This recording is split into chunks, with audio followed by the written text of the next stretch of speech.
All are muted. I don't know. Still some background noise coming sometimes. So try to keep yourself muted. Only when you are asking a question, you can unmute yourself. Okay. Some mathematical questions we will ask. For example, the given a differential equation. Before I apply a method for this, for solving it, how do I know that this equation is solvable? That means whatever may be the integration techniques that I apply, whether there will be a function which is satisfying this. Okay. So that is the first question that we will ask. And without solving the equation, and also without solving the equation, can we say that the equation has these many solutions? You can say it has only one solution, or it has two solutions, or it has infinitely many solutions. So I can try to get one of the solutions by integration techniques. Apart from that, we will also ask some questions related to the properties of the solutions. Once if we know some properties of the solutions, we may try to find the solution satisfying these properties. That's the idea of properties of the solutions, which are called the qualitative properties. So this is also called the qualitative study. So let me start for you to make you familiar. I don't want to start completely going into the theoretical questions straight away. So let us start. You know some things about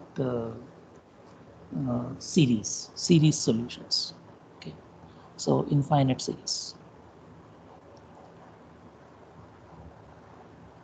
Okay, so series solutions, or they're also called power series solutions.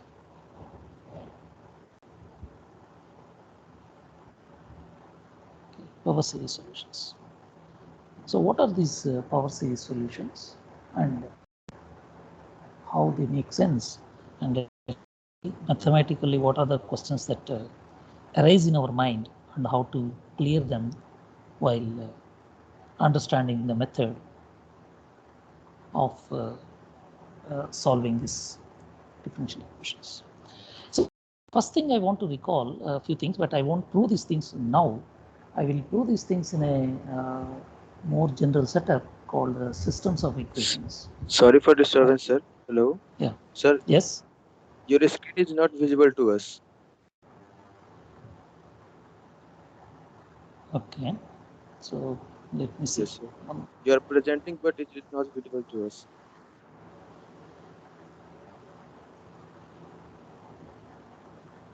Is it visible now? Yes, sir. Now it is visible. Yes, sir. Okay. So this is what I Yes, wrote sir. previously. So the ordinary differential equations and methods are based on the integration techniques, which we are not going to look at now. But sometimes we may look at some, if we want to look at some exact solutions, we may use the integration techniques to find exactly what the function satisfied by this equation. And what we are mostly concerned about, some mathematical questions. Okay, so this is the most important thing for us, because we are studying mathematics. So what are the kind of mathematical questions? I already said, before solving the equation or without solving the equation, can we say something about the functions? That is, there is a function which satisfies this, or there is no function which satisfies this equation. Or we can say that if at all there is a function, there is only one function which satisfies this. It can't be more than one. Okay. And some qualitative study, that is about the properties of the solutions. Say the function is a periodic function. If we get sin x, cos x, or the function is always an increasing function like exponential function. Okay. So these are called, such a study is called a qualitative study. So once we know some properties of the solutions, we can basically try to look for functions which satisfy those properties, and therefore our search becomes easier. So to start with understanding what kind of mathematical questions that we are interested in, let me start with the infinite series. So this is the first topic to study when it comes to the mathematical understanding of differential equations. Okay, so the power series solutions, these are called. So let me recall a few things about what is a differential equation. So differential equation, this you know, a function of x, okay, y, and y prime, y double prime, like this, y. So this is a differential equation. Okay, so it's a function of yx, y prime x, y double prime x, like that. So this is called generally differential equation. So there are some things which are called the initial value problems, because when we look at the differential equation like this, then it's possible that when you have a function, suppose if I say y prime equals to 0, simplest differential equation, y prime equals to 0, then when I integrate it, I see that y equals to constant. So any constant can satisfy. There are so many constants. So to fix one of the constant, we have to choose some condition. It is basically we are looking at a differential equation. A solution of a differential equation means that it's a curve satisfying the differential equation. So there could be many curves satisfying these differential equations. Basically, differential equation, if you see that if you look at a first order equation, say,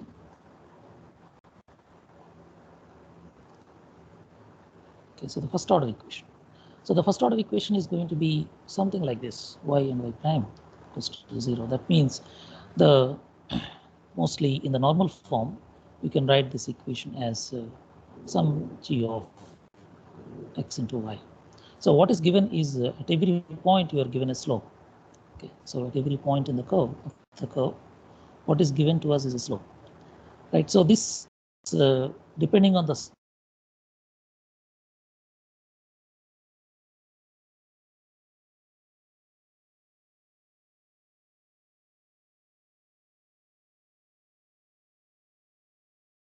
So you are not audible. Yes, sir.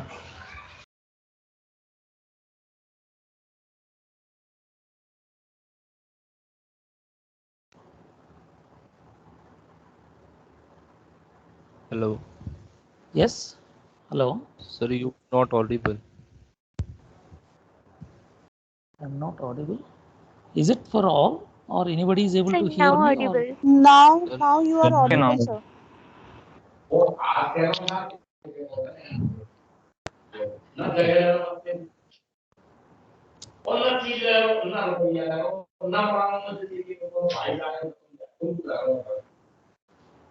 kindly mute yourself, all of you. Only when you are asking questions, you open your mic. Okay, so the solution of a differential equation is when you integrate any function, any relation like this, there are infinitely many curves that will satisfy, because there is an arbitrary constant that comes. So we talk about initial value problem is something like this, that is a first order. For the first order equation, you have an equation like this, f of x, y prime equals to 0. We also have a point through which it passes through. Say, if I fix this point, okay, then I hope to get one solution, but not necessary that always it is true. So this is one type of problems that are, you expect that from the family of, this is a very basic understanding, right? So when you integrate a different something which is in the y prime, you get arbitrary constants. So there is a one parameter family of functions which satisfy this. So from those one parameter family of functions, maybe that if I put this condition, I have one function. Not sure if that is going to be true, but expect it. Okay, so these are the problems which are called the initial value problems. That is, an initial value is given and a differential equation is given. Okay, so this is the initial value problem. So linear equations you would have studied. So the linear equation is something. So Ly equals to 0. So L is generally a differential operator. L is something like a naught into d power n by dx power n plus a1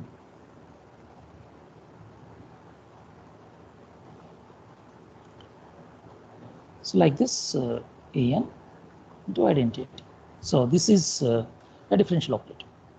Okay, so such an equation such like this is any equation like this is called a linear equation if you know the linearity is satisfied, if y1 and y2 are solutions. Okay, then y1 plus any constant times y2 is also a solution. Okay, so you can see if this is my operator, I simply get L of y1 plus cy2 is going to be L of y1 0 plus c times L of y2. So this is going to be, if this is 0 plus 0, this is going to be 0. Okay, so therefore, this is how we define the linear equations. So let me take a second order linear equation. So let me recall some of the things that you know, say something like y double prime plus a1 x into y prime plus a2x into y is equals to 0. So for such an equation, we assume that a1 and a2 are nice functions.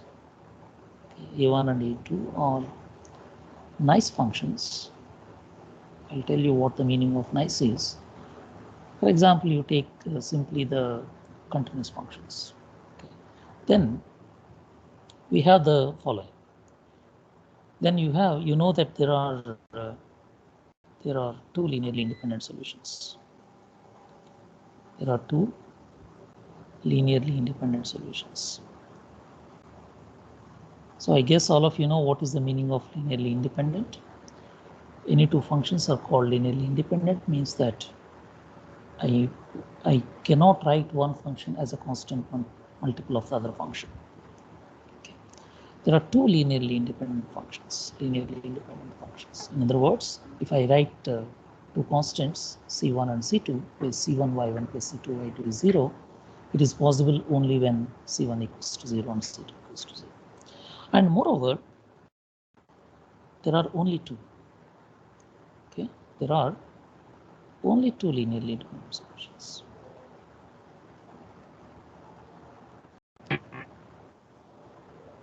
So this is important. So that means,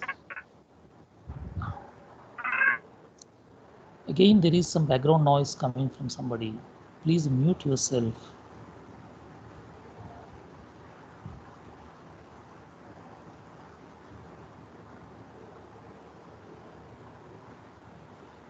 So this only two linearly independent solutions tell us that this implies that any solution is in this form. Okay, any solution y can write it as y equals to c1 y1 plus c2 y2, where this y1 y2 are linearly independent solutions. Okay, so these are the two linearly independent solutions. So if there are two linearly independent solutions for a second order differential equation, we know that we have everything. That is, any solution of this equation can be written as this thing. So this is something which I will use for finding the series solutions. Okay, so let me start with what is the power series solution, or let me write what is a Taylor series solution.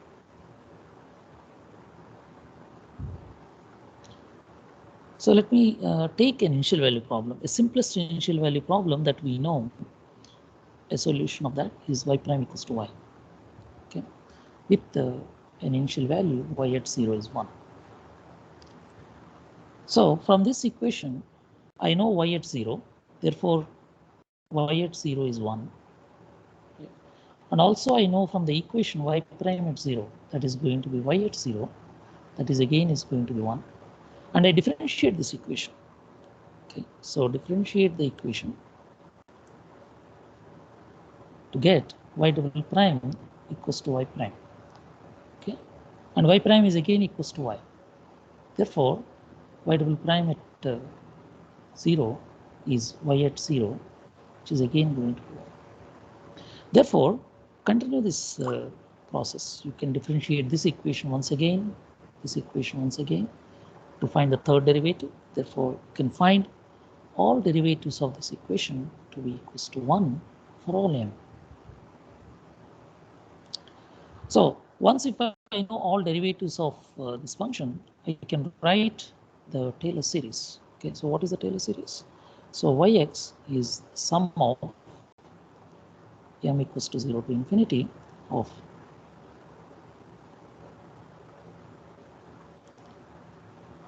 so if I write this Taylor series here, I get x power m by factorial m.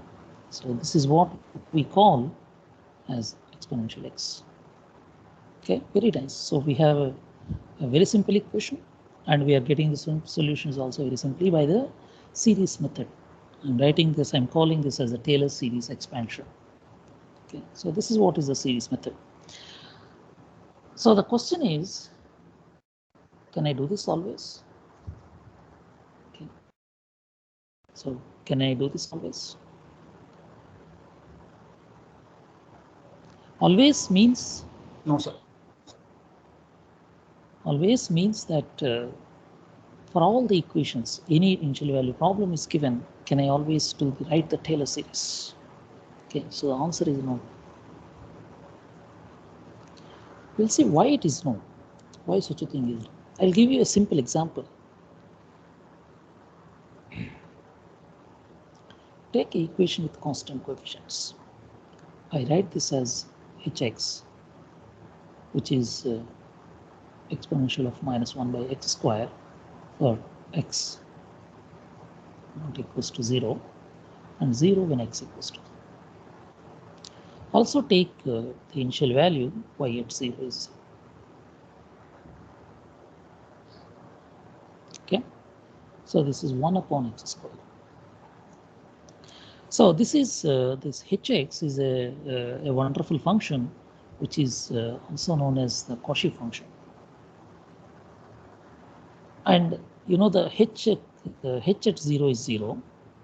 Okay, and not only that, you can use the L'Hopital rule to find that h prime at 0 is also 0.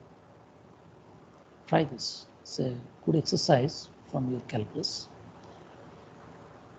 Okay, h prime is also going to be 0. Also, all the derivatives of h exist, and they're all going to be 0. Therefore, okay, y prime plus y at 0 is going to be 0. And if I take this equation, I can easily write y at 0 is given to be 0, right? So y prime at 0 is y at 0 plus hx, h at 0, which is 0. Okay, now we differentiate this equation, y prime. Okay, so differentiating this equation, we find that y m at 0 is going to be 0 for all m. All. Okay, so that means all derivatives of this function has come out to be 0. So what should be my Taylor series solution? The Taylor series is going to be, because all of them are 0, therefore Taylor series of this is sum of ym 0 by factorial m into x power n. This is going to be identical equals to 0.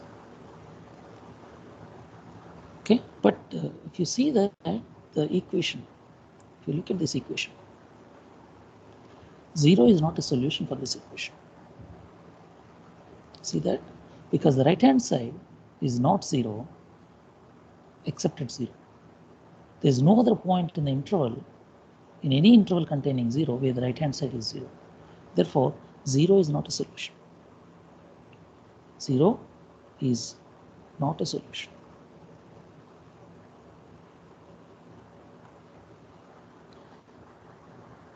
So where are we going wrong?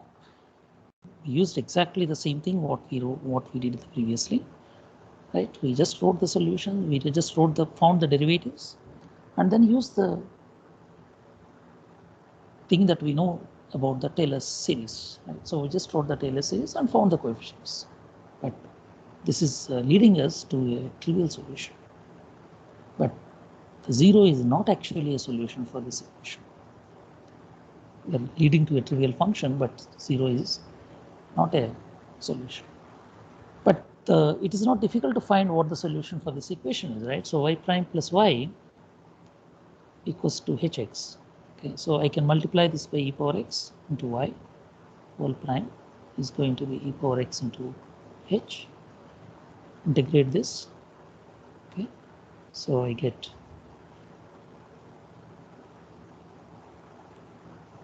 so if you take from 0 to x, right, and therefore y is going to be e power minus x. There will be arbitrary constant because given the initial condition that becomes 0. So otherwise we are able to find the solution in the form of an integration very easily. But for that, such a simple equation, the series solution fails. So we thought that series solution is a more general thing because the functions that are written in the form of series is the more general functions, right? So any infinite differentiable function you can write in the form of a series. Okay, but yeah, so this method is not working. So what is that we are going wrong? Do any of you have an idea?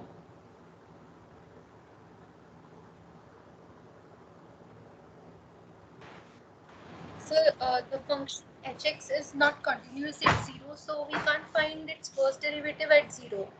This thing I we found didn't already. I gave this as an exercise to you. Yes, First sir. derivative of this function exists and it is going to be 0. Try this. This is an exercise. Not only this function is differentiable, all the derivatives of this function are going to be 0. All the derivatives of this function are going to be 0. So forget about continuity, even the function is going to be differentiable, not only at 0, but everywhere in the real line. This function h is going to be infinitely differentiable function in the whole of R. You could take this as an exercise. This is normally there in my tutorials of the calculus course. So you can try. This is not difficult. It is very easy to show. Any other?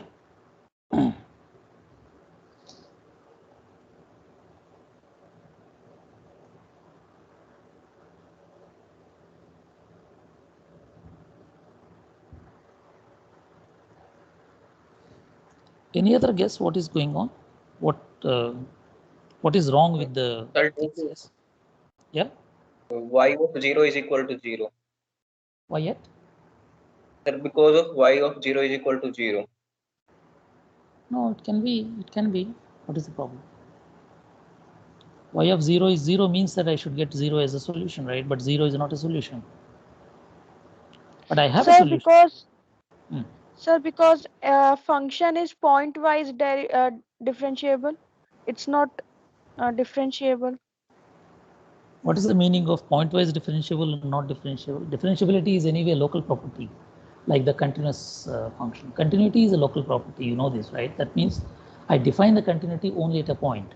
Similarly, differentiability, we define only at a point. A function is differentiable at a point x naught. If the limit h goes to 0, f of x naught plus h minus f of x naught by h goes to 0 exists. So the differentiability is a local property. So we define differentiability at every point, at each point, fix a point. But this function hx is differentiable everywhere in the real line. That's what I wrote here, everywhere on the real line. Hx is differentiable everywhere on the real line. At every point you take, the function is going to be differentiable. And not only differentiable once, it is differentiable as many times as you want. You can find the first derivative, you can find second derivative, you can find third derivative, you can find any order derivative for this function h. Okay, in particular at 0. Away from 0, it's anyway e power minus 1 by x square. You can just use the chain rule to differentiate it. Only at 0 you have to apply the first principle. You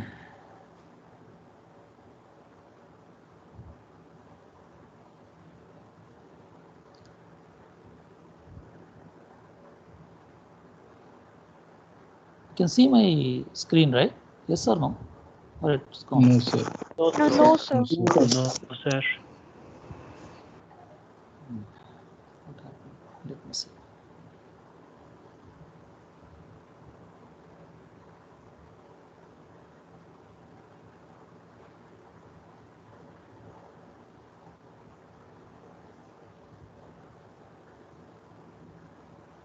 Okay, now you can see. Yes, Yes, we sir. can. Yes, sir. Yes, sir. Okay, so what is happening here is that the function h is not a function for which the Taylor series of this function is equal to this function. Okay, so the hx does not have its Taylor series.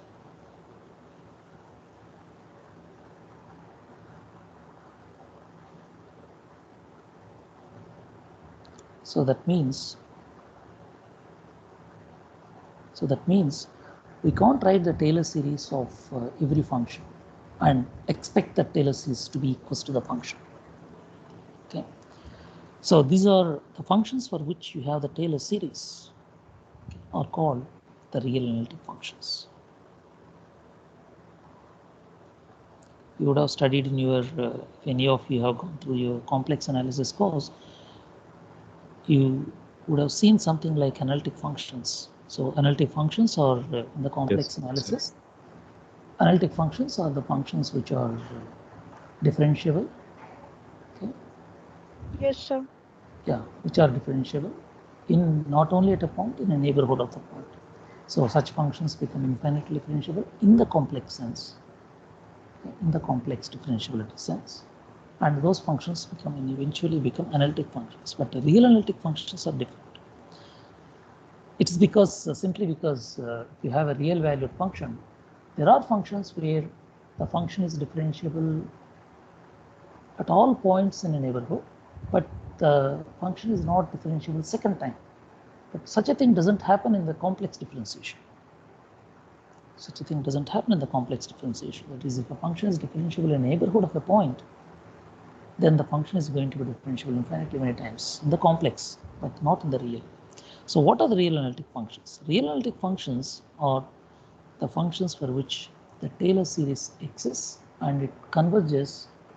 Exists means it converges, and it is equal to the given function in an interval around the point. Okay. So that is the function fx is said to be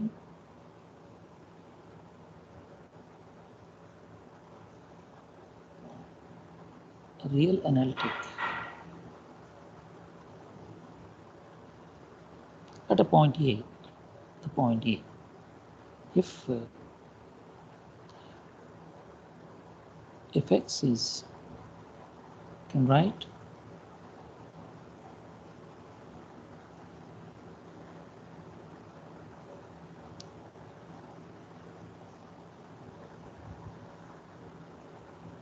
so this is such a thing holds for all points in mod x minus a less than r for some r.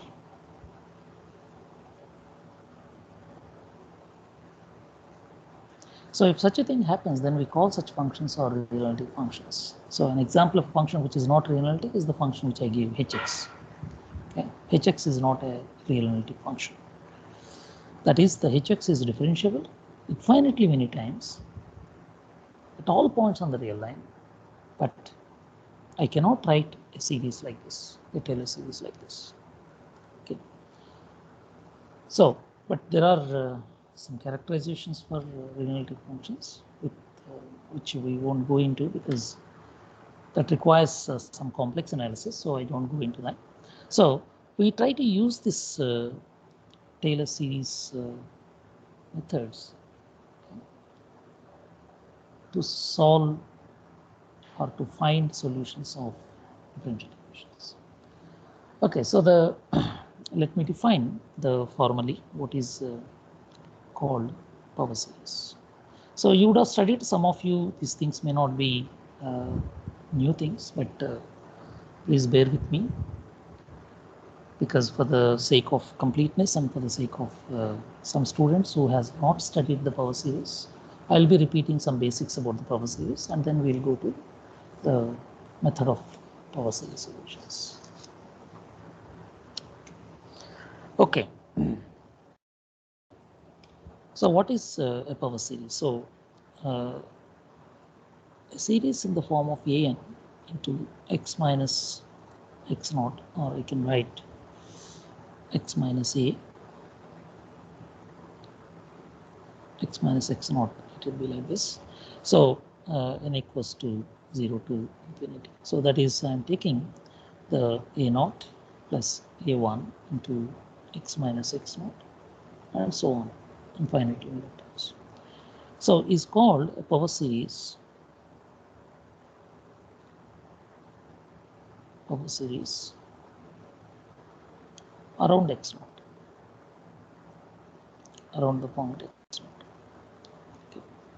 And these ANs are real numbers. ANs are real numbers. So when I write something like this in infinite series, we need to know the convergence. So convergence, okay, convergence in the sense that I take different values of x, okay, and then want to see whether this defines the series becomes a finite value or not.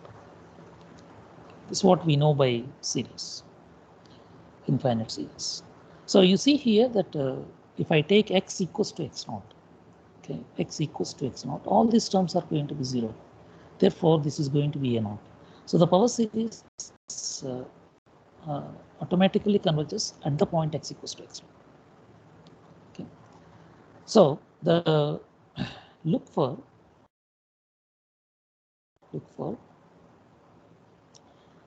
the set of all points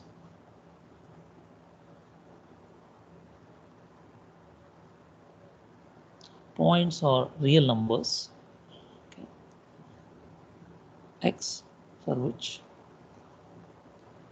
series converges.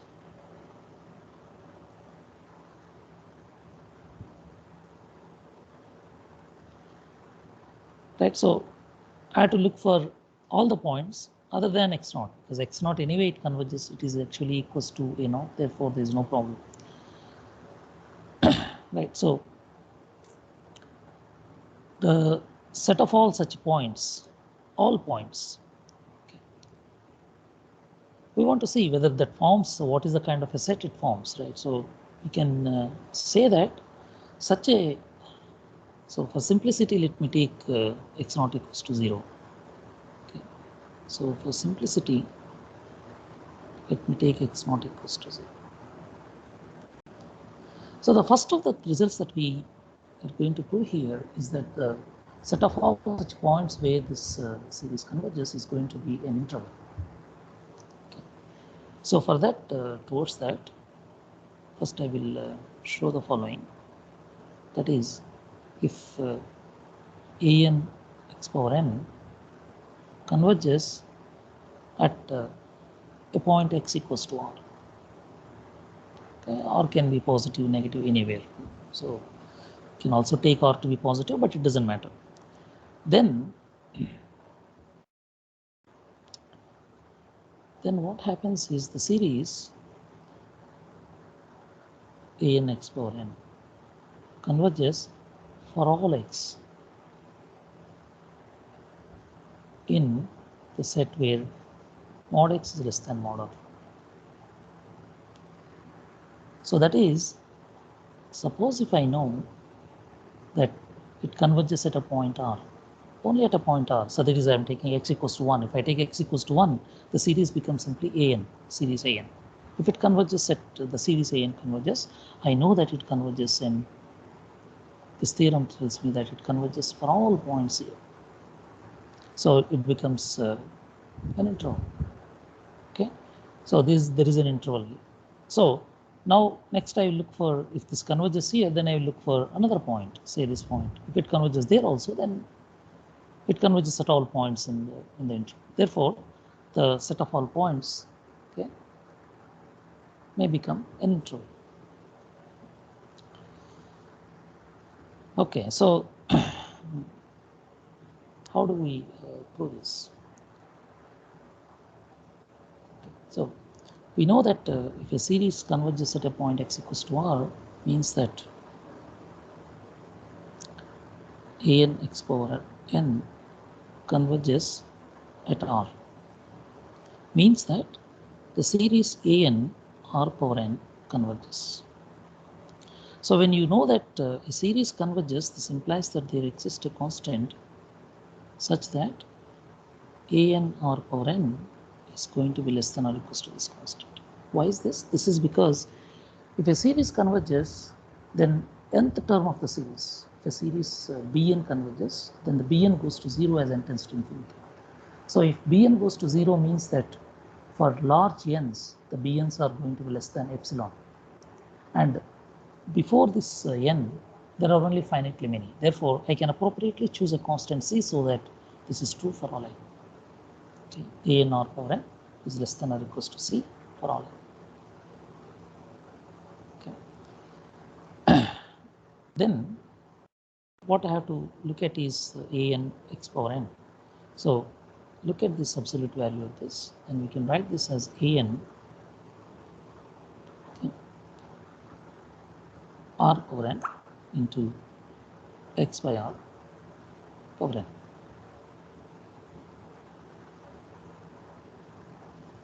Okay, so this is less than or equals to, now you have an r power n is less than or equals to c into mod x by r power n.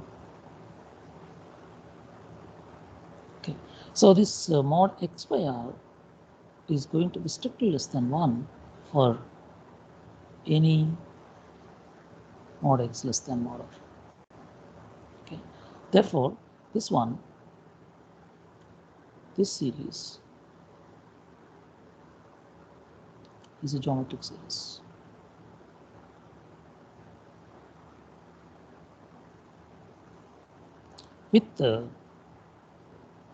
With common ratio less than 1. Okay.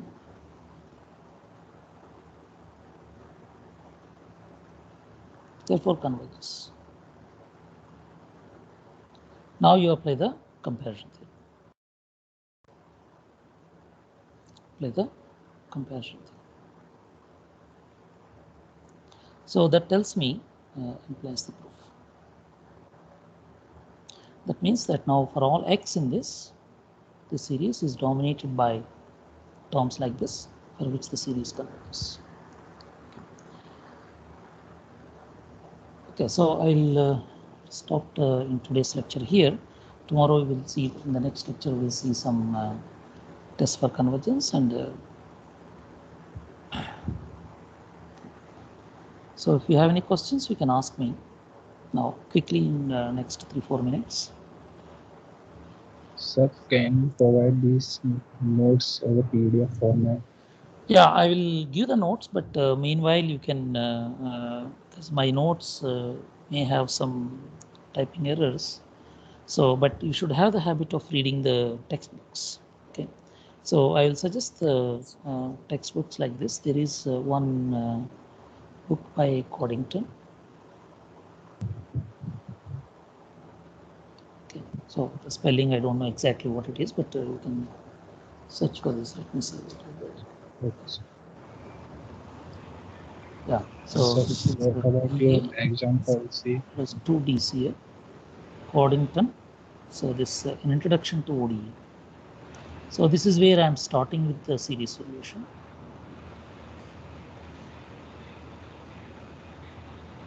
Also, you can see the there is a book by Simmons and Kranz.